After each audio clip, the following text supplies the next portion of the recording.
కూలగొట్టి 3 రోజులు అవుతుంది sir. Books కూడా బయట పడేసిపోయారు సార్. ఎగ్జామ్స్ నడుస్తున్నాయి సార్. మేము పొద్దు నుంచి ఏం తినలేదు సార్.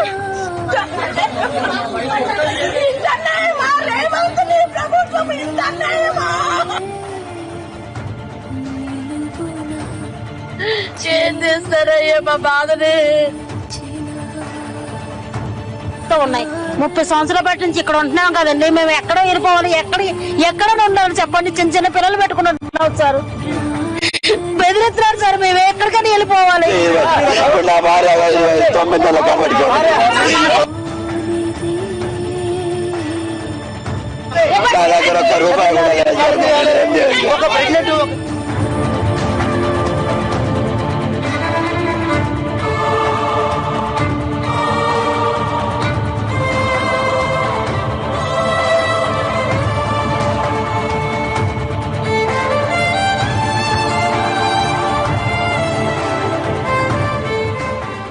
చూసింది మీకు స్పష్టంగా అర్థమయ్యేది. పేదవాడికి ఒక న్యాయం, లేనివాడికి రోజు అవమానం, ఉన్నవాడికి ఒక తీరు, లేనివాడికి మరొక తీరు. ఇది ఈ ప్రభుత్వం యొక్క పనితీరు. మీరు ఒక్క మాట దయచేసి ఆలోచించండి. ఇక్కడ వచ్చిన పెద్దలందరూ కూడా, అదేవిధంగా మీడియా మిత్రులు కూడా. ఒక ఇంటి గృహప్రవేశం జరిగి ఇంకా వారం రోజులు కాలేదు. మరి జేసీబీ వచ్చి ఇంకా జస్ట్ గుమ్మడికాయ కొట్టి వారం రోజులు కాలేదు. జేసీబీ వచ్చి, బుల్డోజర్ వచ్చి వాళ్ళ ఇల్లుని నేలమట్టం చేస్తే, కూల్చేస్తే ఆ కుటుంబం పరిస్థితి ఏంటి ఆలోచించండి. ఒక జీవితకాలం కష్టపడి పొదుపు చేసి పైసా కూడబెట్టి ఇల్లు కట్టుకుంటే దాన్ని హైడ్రా పేరుతో మరి కూల్చి పారేస్తుంటే, ప్రెగ్నెంట్ మహిళ అని కూడా చూడకుండా లాగి పారేస్తే, ఈడిచి పారేస్తే వాళ్ళ పరిస్థితి ఏంది ఆలోచించండి. హైడ్రా సృష్టించిన ఈ వలయానికి, విలయానికి తన చుట్టూ ఏం జరుగుతుందో తెలవక ఒక 6 ఏళ్ల పాప సార్ 3 రోజుల నుంచి తిండి లేదు అని చెప్పి ఏడుస్తుంటే, కనీసం పుస్తకాలు కూడా తీసుకొని ఇవ్వకుండా వాళ్ళ ఇల్లు మాట్లాడిస్తాను తల్లి, పుస్తకాలు కూడా తీసుకొని ఇవ్వకుండా వాళ్ళ ఇల్లు కూల్చింది ఈ హైడ్రా.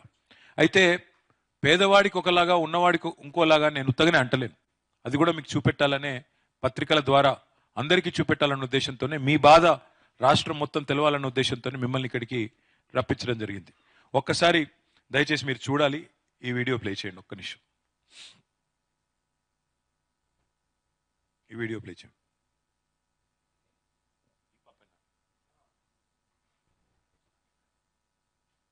ప్లే చేస్తారా? Okay, sorry. నెక్స్ట్ స్లైడ్ అమ్మా. ఇది ఒక్కటి చూడండి. ఇది ఒక్కటి మీరు చూస్తే మీకు అర్థమవుతుంది. ఆయన ఉప ముఖ్యమంత్రి బట్టి విక్రమార్క గారు ఈ హైడ్రా విషయంలో, బట్టి విక్రమార్క గారు మరి ఆయనకి ఏమి ఇంట్రెస్ట్ ఉందో నాకు తెలియదు, కానీ ఒకరోజు పెద్ద ప్రజెంటేషన్ పెట్టారు. ఇది పెద్ద స్క్రీన్ పెట్టి ఇట్లాగే పెద్ద ప్రజెంటేషన్ ఇచ్చి ఇంతమంది అధికారులను కూర్చోబెట్టుకొని మేము చేస్తున్నది ఏదో చాలా గొప్ప పని అన్నట్టుగా ప్రజెంటేషన్ ఇచ్చారు. ఇచ్చి అంటే ఇక్కడ విచిత్రం ఏమంటే, ఆ రోజు విక్రమార్క గారు ఇచ్చిన ప్రజెంటేషన్లో చాలా విషయాలు చూపెడుతూ ఏమని, ఇదిగో ఇక్కడ పెద్ద బిల్డింగ్ కట్టారు, ఇక్కడ పెద్ద బిల్డర్ కట్టారు. ఇప్పుడు ఆ బిల్డర్ల పేర్లు చెప్తే నేను ఆ బిల్డర్లకు ఇబ్బంది అవుతుంది, అట్లాగే ఆ ప్రాజెక్టులకు ఇబ్బంది అవుతుంది. మేము ఎన్నడూ కూడా ఎవరిని ఇబ్బంది పెట్టిన వాళ్ళం కాదు, కాబట్టి నేను చెప్పడం లేదు. కానీ ఇంత పెద్ద మీటింగ్ పెట్టి, అంత పెద్ద స్క్రీన్ పెట్టి ఒక 15-20 పేర్లు చెప్పారు ఆయన. అర్ధగంట లోపల 15-20 ప్రాజెక్టులు అక్రమం అన్నట్టుగా, అదేదో చెరువుల్లో కట్టినారన్నట్టుగా ఇష్టం వచ్చినట్టుగా మాట్లాడారు. ఇవాళ మరి ఏం జరిగింది? ఇవాళ పేదవాడి ఇల్లేమో కూలిపోతుంది, పేదవాడి ఇంటి మీదకి బుల్డోజర్ వస్తుంది. మరి ఆ 15 ప్రాజెక్టులు మాత్రం ఒక్క ఇటుక కూడా చెక్కు చెదరకుండా అట్లాగే అన్ని బాగానే ఉన్నాయి. అంటే ఏం జరిగింది దీని వెనకాల? ప్రభుత్వ పెద్దలు పేర్లు ఎందుకు చెప్పారు, మళ్ళీ ఆ అపార్ట్మెంట్ల దగ్గరికి ఎందుకు పోలేదు, ఆ బిల్డర్ల దగ్గరికి ఎందుకు పోలేదు అంటే దీని వెనకాల జరిగింది ఏందో మతలబు మీకే అర్థమైందని నేను అనుకుంటా ఉన్నాను. ఇవాళ వాస్తవానికి ఎవరికైనా, మధ్యతరగతి అయినా, దిగువ మధ్యతరగతి అయినా, పేదవారైనా, కూడు గుడ్డ నీడ ఇవి ఎవరైనా కోరుకునేది ఈ మూడే: తిండి, బట్ట, అట్లాగే ఉండడానికి ఒక రక్షణ. అది గుడిసె కావచ్చు, ఇల్లు కావచ్చు, చిన్నిల్లు కావచ్చు. దీనికోసం పల్లెటూరు నుంచి ఇక్కడ తరలి వస్తూ ఉంటారు. పల్లెటూరుల నుంచి ఇక్కడికి వచ్చి కూలి పని చేసుకొని ఇటుక పేర్చుకొని మీరు ఇల్లు కట్టుకుంటే దాన్ని అర్ధరాత్రి అపరాత్రి అనే సోయి లేకుండా ఈ రకంగా వచ్చి కూలగొట్టి అందరికీ అన్యాయం చేస్తూ ఉన్నది వీళ్ళు. ఈ ప్రజెంటేషన్ ఏదైతే విక్రమార్క గారు ఇచ్చారో, డిప్యూటీ సీఎం గారు ఇచ్చారో, మనం ఆలోచించాల్సి ఉంది. నిజంగానే కాంగ్రెస్ ప్రజాపాలన అయితే, నిజంగానే ఈ ప్రభుత్వానికి చిత్తశుద్ధి ఉంటే, చిన్న పెద్ద అనే తేడా లేకపోతే, పెద్దవాళ్ళని ఎందుకు ముట్టలేదు, పెద్దవాళ్ళని ఎందుకు కనీసం మీరు శిక్ష వేయలేదు, కనీసం వారికి ఎందుకు నోటీసులు అన్నా ఇవ్వలేదు, బట్టి విక్రమార్క గారు కానీ ప్రభుత్వంలో ఉండే పెద్దలు కానీ చెప్పే పరిస్థితి ఉందా? నిజంగానే హైడ్రా చేసేది మంచి అయితే మరి వాళ్ళు నిజంగానే సమాధానం చెప్పగలుగుతారా మీకు? అట్లాగే ఆ బిల్డర్లు ఏదైతే పేర్లు పెద్ద పెద్ద పేర్లు చెప్పారో వాళ్ళకి మరి చెప్పగలుగుతారా? ఇంకోటి, నిజంగా హైడ్రా చేసేది మంచి అయితే ఇట్లా 5 స్టార్ హోటళ్లలో మీటింగులు పెట్టి 5 స్టార్ హోటళ్లలో రియల్ ఎస్టేట్ వాళ్ళతో డీలింగులు చేయాల్సిన అవసరం ఉంటుందా? అంటే దీని వెనకాల ఏం జరిగింటది ఆలోచించమని చెప్పి నేను కోరుతా ఉన్నా. ఇక ముఖ్యమంత్రి గారు, ఉప ముఖ్యమంత్రి ఏమో ఇట్లా ఉన్నారు. ఇక వాళ్ళ అధికారుల సంగతి చూద్దాం. వాళ్ళ అధికారులు ఏం మాట్లాడుతున్నారో ఒక్కసారి చూద్దాం. హైడ్రా కమిషనర్ గారిది పెట్టండి అమ్మా. ఏంటి అసలు హైడ్రా పెద్దల వైపా పేదల వైపా? ఇక్కడేనండి, దీన్ని కొన్ని మనం చాలా స్పష్టంగా చూడాలి. మేము చేసిన అన్ని డెమాలిషన్స్ లో పేదవాళ్ళు ఎవరు లేరు, అన్ని పెద్దవాళ్ళే. సో సామాన్లు ఇవ్వడానికి బయటకు పెడితే గనక the minute we start giving, వీళ్ళంతా ఏంటంటే చాలా మంది ఓటుకెళ్ళి తెస్తారు, లేకపోతే రకరకాల ఇన్ఫ్లుయెన్స్ చేయడానికి ట్రై చేస్తుంటారు. అందుకోసం మేము ఆ టైం ఇవ్వమన్నమాట. స్ట్రక్చర్స్ వస్తుంటాయి కనుక వాటిని ఖచ్చితంగా డిమాలిష్ చేయడం జరుగుతుంది. చెరువు ఎఫ్టీఎల్ లోకి వచ్చి కడుతున్నటువంటి కానీ పర్మిషన్స్ ఎక్కడ కూడా అది యాక్సెప్ట్ చేయమని చెప్పేసి, స్ట్రక్చర్స్ వస్తుంటాయి కనుక వాటిని డిమాలిష్ చేయడం జరుగుతుంది. చెరువు ఎఫ్టీఎల్ లోకి వచ్చి కడుతున్నటువంటి కానీ పర్మిషన్స్ ఎక్కడ కూడా అది యాక్సెప్ట్ చేయమని చెప్పేసి. రూల్స్ వయలేట్ చేసి కడితే, చెరువులో కడితే కాపాడమని మనం ఏం చెప్పట్లేదు. కానీ ఇవాళ వీళ్ళ వైఖరి ఎట్లా ఉంది అంటే, ఆయన చెప్తున్నాడు, స్పష్టంగా చెప్తున్నాడు హైడ్రా కమిషనర్ గారు, అక్కడ ఎవరు పేదవాళ్ళు లేరట, ఆయన ఎవరు పేదవాళ్ళది కూలగొట్టలేదంట, ఆయన కేవలం పెద్దవాళ్ళే కొట్టాడంట, పేదవాళ్ళే మాత్రం కూలగొట్టలేదంట. సిగ్గు లేకుండా చెప్తున్నారు. అట్లాగే రెండో మాట వారు చెప్పింది మీరు విన్నారు. పేదవాళ్ళకి మరి పెద్దలకు ఒక నీతి, పేదవాళ్ళకు ఒక నీతి. కాయిదాలు ఉండంగా, కోర్టు ఆర్డర్లు ఉండంగా మీరు ఎట్లా కూలగొడతారు? ఎందుకు కూలగొడుతున్నారు? శనివారం ఆదివారం కోర్టు తీర్పులు ఉన్నాయి కదా అంటే ఆయన చెప్తున్న మాట, టైం ఇస్తే కోర్టుకు పోయి స్టే తెచ్చుకుంటారు, అందుకే టైం ఇవ్వకుండా కూలగొడుతున్నావు అని మాట్లాడుతున్నాడు. మరి దేశంలో న్యాయం ఎందుకు, ధర్మం ఎందుకు, న్యాయస్థానాలు ఎందుకు? ఇట్లా అధికారులదే మొత్తం గుడ్డెద్దు చేనులో పడ్డట్టు రాజ్యం చేసేదే ఉంటే, ఈ రకంగా చేసే పరిస్థితి అయితే మరి ఇంకా ప్రజాస్వామ్యం ఎందుకు? ప్రజాస్వామ్యంలో న్యాయస్థానాలు, ప్రభుత్వాలు ఉండేందుకు? అంటే వాటి పట్ల కనీస గౌరవం కూడా వాళ్ళకి లేదు. ఇంకా దారుణం ఏంటంటే వాళ్ళు చెప్పేదానిలో మాకు అర్థం కాంది, ఎఫ్టీఎల్లో అంటే ఫుల్ ట్యాంక్ లెవెల్లో చెరువులో కడితే ఎవరిని వదలను, మాకు పెద్ద చిన్న తేడా లేదు అని పోజులు కొడుతున్నాడు ఈ అధికారి.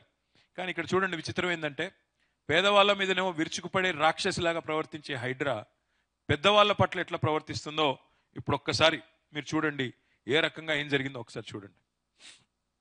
నెక్స్ట్, ఈయన పేరు పొంగులేటి శ్రీనివాసరెడ్డి. ఈయన ఈరోజు రాష్ట్రంలో మంత్రి. ఇదిగో ఇది ఆయన కట్టుకున్న ఇల్లు, ఆ పక్కన ఇదిగో ఇదివరకు అక్కడ ఉన్న చెరువు. మొత్తం చెరువును పూడ్చి ఇల్లు కడితే, చెరువు మొత్తం పూడ్చి, ఇది నేను నా పిక్చర్స్ కాదు, గూగుల్ శాటిలైట్లో మీరు పోయినా గూగుల్లో పోతే మీకు కూడా తెలుస్తుంది.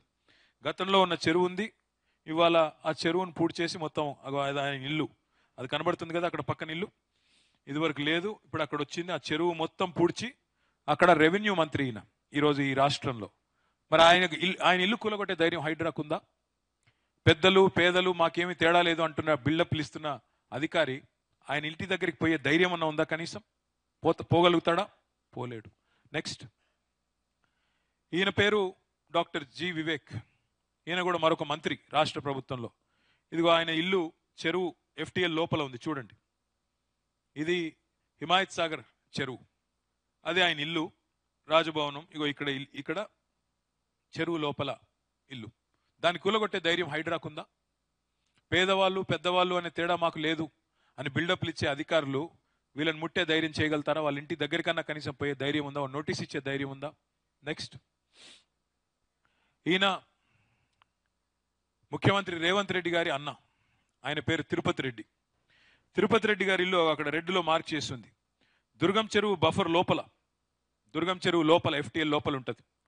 ఇక్కడ విచిత్రం ఏమంటే సున్నం చెరువులో కట్టిన పేదలదేమో తప్పంట ఇట్లా కట్టిన వాళ్ళు, కానీ దుర్గం చెరువులో కట్టిన తిరుపతి రెడ్డిది మాత్రం తప్పు కాదు. సున్నం చెరువులో కట్టిన పేదవాళ్ళకి మాత్రం మీరు టైం ఇవ్వరు. ఎందుకు? మీరు కోర్టుకు పోతారు, కోర్టు స్టే ఇస్తుంది. మీరే కదా అయ్యా ఇల్లు పర్మిషన్లు ఇచ్చింది గతంలో, మీరే కదా ఆనాడు కట్టనిచ్చింది, మళ్ళీ ఎట్లా కూలగొడతారు అని కోర్టు మొట్టికాయలు ఇస్తుందని తెలుసు. అందుకే పేదవాళ్ళకి టైం ఇవ్వరంట. సున్నం చెరువులో ఉండే పేదవాడికి టైం ఇవ్వరంట, కానీ దుర్గం చెరువులో ఉండే ఆ రాజప్రసాదానికి మాత్రం తిరుపతి రెడ్డి గారికి ఆయనకి మాత్రం టైం ఇచ్చి ఆయన కోర్టుకు పోయేటట్టు చేసి కోర్టు ద్వారా స్టే తెచ్చుకొని ఇవాళ ఏమైందయ్యా అంటే కోర్టు స్టే ఉంది, మేమేం చేయాలా? ముఖ్యమంత్రి సోదరుడు కదా, కాబట్టి ఆయన్ని ముట్టే ధైర్యం వాళ్ళకి లేదు. మీకు టైం ఇవ్వరు, మీకు కోర్టుకు పోయేదానికి అవకాశం ఇవ్వరు, కానీ పెద్దలకు అందరికీ టైం ఇస్తారు. నెక్స్ట్ ఇది చూడండి, ఇంకా అన్యాయం. చెరువు మధ్యలో, చెరువు కనబడుతుందా చుట్టూ? చెరువు మధ్యలో అగో అది ఆ గెస్ట్ హౌస్. ఎవరిది ఇది? పట్నం మహేందర్ రెడ్డి ఈరోజు శాసన మండలిలో ప్రభుత్వ చీఫ్ విప్. ఆయనకు మాత్రం ఆయన ఆయన ఆయన గెస్ట్ హౌస్ దగ్గర పోయే ధైర్యం ఉందా? హైడ్రాకి చెరువు మధ్యలో ఇల్లు కడితే, కొంప కడితే దాన్ని ముట్టుకునే ధైర్యం కానీ, దానికి నోటీస్ ఇచ్చే ధైర్యం కానీ హైడ్రాకు ఉందా? ఇది అడిగితే వాళ్ళు తట్టుకోలేకపోతున్నారు. నెక్స్ట్ ఈయన పేరు గుత్తా సుఖేందర్ రెడ్డి, శాసన మండలి చైర్మన్. ఇక్కడ పక్కన చెరువు కనబడుతుంది, ఆ పక్కనే ఆయన ఇల్లు కనబడుతుంది చూడండి. ఇది కూడా చెరువు బఫర్ లోపల కట్టిన ఇల్లు. పోయే ధైర్యం ఉందా హైడ్రాకి? చెరువులో కట్టిన ఇల్లు శాసన మండలిలో చీఫ్ విప్ కట్టినా, శాసన మండలి చైర్మన్ కట్టినా అక్కడ పోయే ధైర్యం హైడ్రాకు ఉందా? పేదవాళ్ళు పెద్దవాళ్ళు ఏమీ లేదు అని మాట్లాడే బిల్డప్ ఇచ్చే అధికారులు కనీసం వాళ్ళ దగ్గరికి పోయి వాళ్ళని కనీసం మాట్లాడే పరిస్థితి ఉందా? ఆలోచించమని కోరుతా ఉన్నా. ఇవాళ రాజప్రసాదాలు మీరు కట్టుకోలేదు, మీరేం ప్యాలెస్లు కట్టుకోలేదు, చిన్న చిన్న ఇల్లు రెక్కలు ముక్కలు చేసుకుని కట్టుకున్న ఇల్లు, వాటినేమో నేలమట్టం చేసినారు, వాటినేమో కూలగొట్టినారు. కానీ ఇంత పెద్ద పెద్ద ఫామ్ హౌజులు, గెస్ట్ హౌజులు చెరువుల్లో కట్టినా, పొంగులేటి శ్రీనివాసరెడ్డి గారు రాజప్రసాదాన్ని కట్టినా దానికి మాత్రం అడిగేవాడు లేడు. అట్లాగే మీరు చూస్తే ఇంత చూడండి, మీరు ఒకసారి భవనం కూడా చూడండి, అది ఎఫ్టీఎల్ లోపల ఎఫ్టీఎల్ మార్కింగ్ అయ్యి హద్దురాయి పక్కనే ఉంది, అయినా దాన్ని ముట్టే ధైర్యం కానీ, దాన్ని పట్టుకునే ఇది కానీ పరిస్థితి కానీ లేదు. ఇంకా నెక్స్ట్ ఇది ఇంకా అరాచకం. ఈయన మా పార్టీలో గెలిచిన ఎమ్మెల్యే శేర్లింగంపల్లి, ఈయన పేరు ఆరికపూడి గాంధీ, బీఆర్ఎస్లో గెలిచాడు. ఈయనకు ఒక జాగా, ఇది ఎక్కడ? గాజుల రామారం. ఇప్పుడు మీ గాజుల రామారం బాలయ్య బస్తీలు వచ్చారు కదా ఇక్కడ, ఇక మీ పక్కదే ఈయనది. మీ అన్ని గులగొట్టిరు, మీ అన్ని ఇల్లు గులగొట్టిరు, బుడ్డ ఇల్లు 60 గజాలు 50 గజాలు 40 గజాలు ఇల్లేమో కూలగొట్టిండ్రు. పక్కకు ఆయనది 11 ఎకరాలు ఆయనది. మీతో పాటు ఆయనది కూడా కూలగొట్టినట్టు యాక్టింగ్ చేసినారు. చూడండి ఇప్పుడు ఏం చేసినారో. మళ్ళీ అదే అధికారులు, ఇదే హైడ్రా వాళ్ళు దగ్గరుండి, బ్లూ షీట్స్ కనబడుతున్నాయా? బ్లూ షీట్స్, ఆ బ్లూ షీట్స్ అన్ని దగ్గర ఉండి ఆరికపూడి గాంధీ పార్టీ మారిన దానికి ప్రతిఫలంగా నజరానాగా ఆయనకు ఆ 11 ఎకరాలు మంచిగా ఫెన్సింగ్ వేసి, పేదవాళ్ళనేమో తరిమేసి తన్ని మీ మీద కేసులు పెట్టి, ఆయనకు మాత్రం ఇలా బ్రహ్మాండంగా అక్కడ 11 ఎకరాలు బ్లూ షీట్లు వేసి ప్రభుత్వమే రక్షణ కవచంలాగా ఒక గోడలాగా నిలబడి కట్టించిన విషయం ఇక కూలగొట్టినట్టు ఇక్కడ మళ్ళీ తిరిగి కట్టించింది. అక్కడ ఇప్పుడు ప్రస్తుత పరిస్థితి అది. ఆ పక్కన ఆయనను మాత్రం ఏం డిస్టర్బ్ చేయట్లేదు, ఆయనను మాత్రం ముట్టుకోవట్లేదు. ఇంకా దారుణం ఏంటంటే ఇప్పుడు విచిత్రం ఈ గాంధీ గారి విషయం. మేము అడిగినాం కలెక్టర్ గారిని, ఏమయ్యా కలెక్టర్ గారు, మరి పేదవాళ్ళనేమో అక్కడి నుంచి తరిమేసినారు, మరి ఆయనకి ఎందుకు చేస్తున్నారంటే, మాకు హద్దులు చూపట్లేదు, మాకు అక్కడ రెవెన్యూ విషయంలో ఏదో డిస్ప్యూట్ ఉంది, హద్దుల విషయంలో ఇబ్బంది ఉంది అని అంటున్నారు. మరి హద్దుల విషయంలో గాంధీ గారికి వస్తుందా ఇబ్బంది? మీకు రాదా? మరి మీకు మాత్రం ఒక న్యాయం, ఆయనకు ఒక న్యాయం ఉంటుందా? ఈ మాట అడిగితే అంటే కాంగ్రెస్లో చేరితే ఒక న్యాయం, కాంగ్రెస్ పార్టీలో లేకపోతే మీలాగా తన్ని అవతల పడేయాలా? పేదల ఇండ్ల మీదకి మాత్రం బుల్డోజర్లు, పెద్దల భూములకు మాత్రం పోలీసు పహారాలు. ఇప్పుడు ఈ షీట్లు వేసి ఇచ్చింది ఎవరో కాదు, అధికారులే దగ్గరుండి, పోలీసు వాళ్ళు దగ్గర ఉండి, గాంధీ గారి ఒత్తిడితో, ముఖ్యమంత్రి రేవంత్ రెడ్డి గారి ఒత్తిడితో మొత్తం షీట్లు వేసి ఇవాళ ఆయనకు పోలీసులు దగ్గరుండి రక్షణ కవచంలా కట్టించారు. నెక్స్ట్ ఇది చూడండి, ఇది మూసీని అడ్డంగా కట్టిన, మూసీ నదిలో అడ్డంగా కట్టిన ప్రాజెక్టు. మొన్న మూసీలోకి నీళ్లు రేవంత్ రెడ్డి గారు నింపి నింపి నింపి హిమాయత్ సాగర్ అంతా నింపి, ఉస్మాన్ సాగర్ నింపి ఒక్కసారి వదిలితే ఆ నీళ్ళన్నీ మొత్తం మూసీలోకి వచ్చినాయి. మూసీలో ఇది మూసీ నది, ఇది చూసేది మీకు కనబడేది మూసీ నది. ఆ మూసీలో అడ్డంగా కట్టిన పెద్ద ప్రాజెక్ట్ ఇది. దాన్ని ఆపే అధికారం కానీ, దాన్ని ఆపే ధైర్యం కానీ హైడ్రాకు ఉందా? దాన్ని పోయి నోటీస్ ఇచ్చి ఎట్లా కడతావు మూసీకి అడ్డంగా, మూసీని కబ్జా పెట్టి ఎట్లా కడతావు అని అడిగే ధైర్యం ఉందా హైడ్రాకి? లేదు. అంటే పెద్ద బిల్డర్లు కడితే చక్కగా వాళ్ళకు సహకరించి, వాళ్లకు తానాతందాన ఆడి, మొత్తంగా వాళ్ళకు చప్పట్లు కొట్టి, వాళ్ళకు పక్కన నిలబడే, ఆకాశం అంత అంతస్తులు కడుతుంటే కూడా, ఆకాశం అంత పెద్ద కడుతుంటే కూడా అదేమో వాళ్ళకి కనబడదు.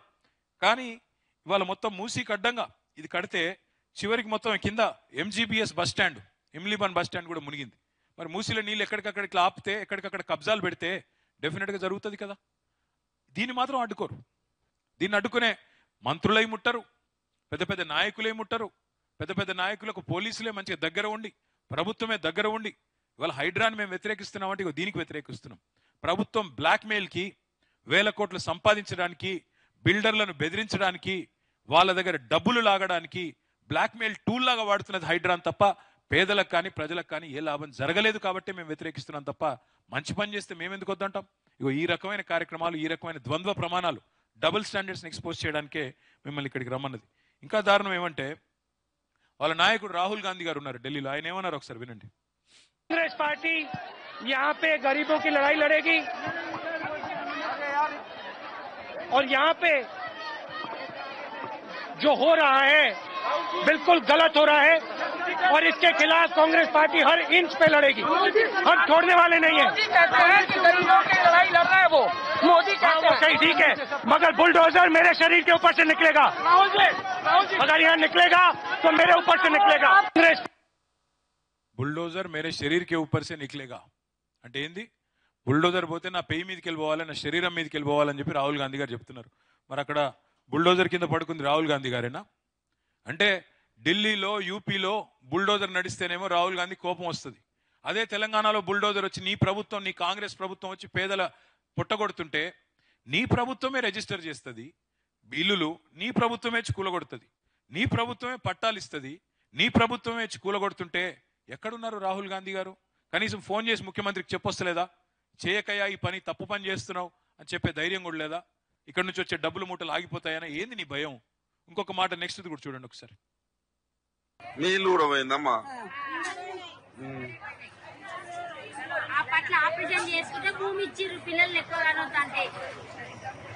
ఇప్పుడు ఎట్లా మరి మీ ఇల్లు కూడా పోయింది? ఇప్పుడు మరి ఏడికి పోవాలి మరి? ఇప్పుడు ఎట్లా మరి మీ ఇల్లు పోయింది, మీరు ఎక్కడ బతకాలి? మీరు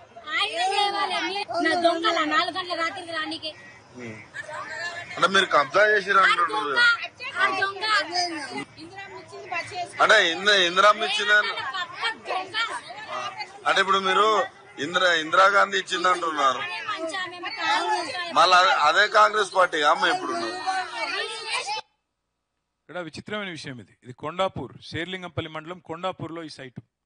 ఇక్కడ 1980లో ఇందిరాగాంధీ గారు ఇంకా అప్పటికి బతుకున్నారు, 84 దాకా. ఆ టైంలో కుటుంబ నియంత్రణ ఆపరేషన్లు చేయించుకుంటే వాళ్ళకి ప్రోత్సాహకం కింద ఆ రోజు పట్టాలు ఇచ్చారు. ఇందిరాగాంధీ ప్రభుత్వం ఇచ్చింది. దాని పేరు ఇందిరమ్మ కాలనీ అనుకుంటా కొండాపూర్లో. ఇవాళ ఆ ఇందిరమ్మ కాలనీలో ఇందిరమ్మ రాజ్యం అని చెప్పుకునే రేవంత్ రెడ్డి గారి ప్రభుత్వం వాళ్ళందరినీ ఎలగొట్టింది. అక్కడ ఎవరో బిల్డర్ కోసమో పెద్దవాడి కోసమో వాళ్ళందరినీ తరిమేసి ఇందిరాగాంధీ గారు ఇచ్చిన పట్టాలు రద్దు చేసి ఇవాళ వాళ్ళని మెడల్ బట్టి బయటికి నూకితే ఇది వాళ్ళ ఆక్రోషం. నేను ఇంకొక మాట ఇక్కడ ఆలోచించమని కోరుతున్నా. హైడ్రా చేసేది న్యాయమే అయితే, హైడ్రా చేసేది కరెక్టే అయితే అర్ధరాత్రులు, అపరాత్రులు, శనివారాలు, ఆదివారాలు ఎందుకు వస్తారండి? నోటీస్ ఎందుకు ఇవ్వరు? ఎందుకు నోటీస్ ఇవ్వవు? నువ్వు నిజంగా నువ్వు